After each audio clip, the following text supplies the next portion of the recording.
Bonjour à tous, est-ce que vous connaissez les monas? Les monas, c'est simplement des brioches que l'on fait à Pâques. Elles sont absolument délicieuses et pleines d'arômes. Voici les ingrédients qu'il faudra utiliser. Si vous trouvez de la fleur d'oranger, de l'eau de fleur d'oranger au lieu de l'arôme, c'est encore mieux. Je vais vous mettre à l'écran la liste. Voilà tout ce qu'il faut pour préparer les monas. Je commence par mettre mon sachet de levure dans la cuve d'une machine à pain avec le sucre, mais ce n'est pas nécessaire d'employer une machine à pain. Ensuite, je casse mes œufs dans un bol, celui qui avait le sucre, comme ça, moins de vaisselle à faire.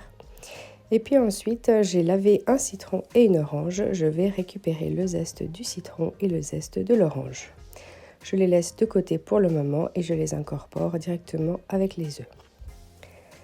Ensuite, je n'aurai pas besoin du jus de citron, mais du jus d'orange. Pour mesurer, je vais utiliser des grammes. On a vu donc des 300 grammes par 200 grammes, 100 grammes, etc. pour le sucre et la farine. Mais pour les liquides, donc le jus de l'orange avec l'eau de fleur d'oranger, eh bien ça se mesure en verre. Et du coup, j'utiliserai un verre à moutarde, puisque c'est ici la recette que j'ai apprise dans ma famille. Donc ici, je récupère le zeste. Si vous avez plus fin, vous pouvez faire plus fin. Sinon, eh bien moi, il est assez gros. J'aime bien voir les zestes en plus de les ressentir. Et donc maintenant, je vais presser mon orange et ça me fera à peu près un demi-verre de jus.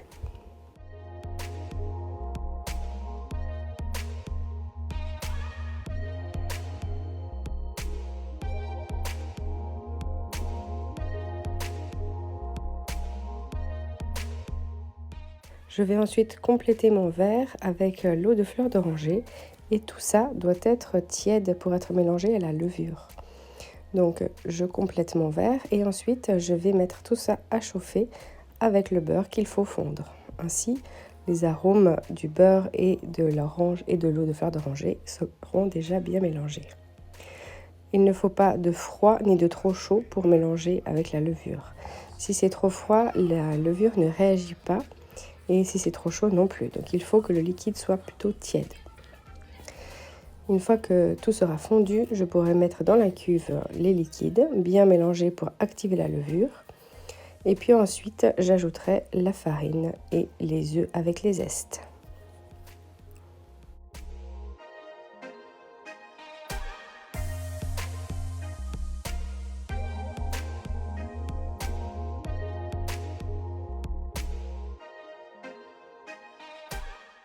Il est important de laisser un petit temps agir la levure pour qu'elle se réactive avant de continuer. Évidemment, on pourrait utiliser de la levure fraîche. Je vais donc ajouter ma farine et puis d'abord la farine puisque le mélange est un petit peu chaud. Je préfère d'abord ajouter la farine plutôt que les œufs pour qu'ils ne cuisent pas directement au contact de la chaleur. Et ensuite, évidemment, tout ça j'aurais pu le faire dans un saladier normal, mais je vais le faire donc pétrir tranquillement dans ma machine à pain et je vais attendre que la pâte puisse monter. Donc ici, je vais laisser ma machine travailler. La recette complète, vous la retrouvez sur mon blog pinkcappuccino.ch. Quand la pâte est bien montée, eh bien, on la récupère pour la travailler avec un peu de farine, c'est assez collant. Et on peut former une boule, 2 boules, 3 boules, selon vos désirs, pour ensuite faire cuire au four. Attention à vérifier la cuisson, tout dépendra de votre four. Pour moi, 2 boules avec 30 minutes de cuisson suffisent. Et donc ici, je vais essayer de former des boules du mieux que je peux. Et on peut, juste avant d'enfourner, si on veut faire dorer, mettre un petit coup de blanc d'œuf et de sucre. Sinon, eh bien moi, je ne mets que le sucre directement sur mes boules.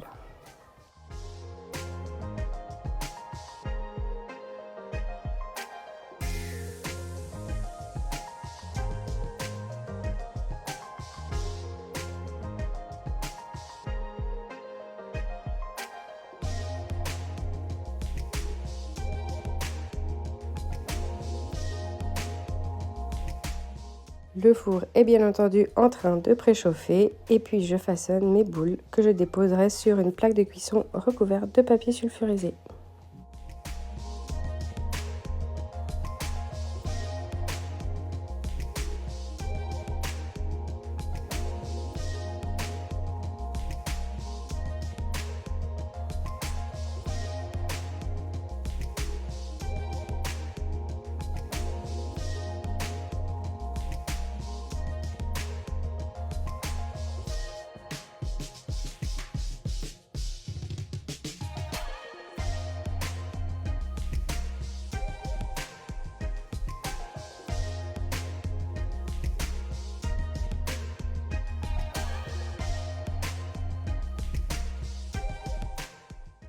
Et c'est parti pour 30 minutes à 180 degrés.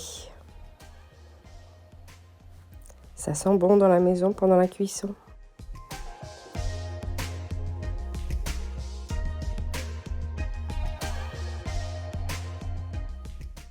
Bonne dégustation à tous et surtout, belle fête de Pâques!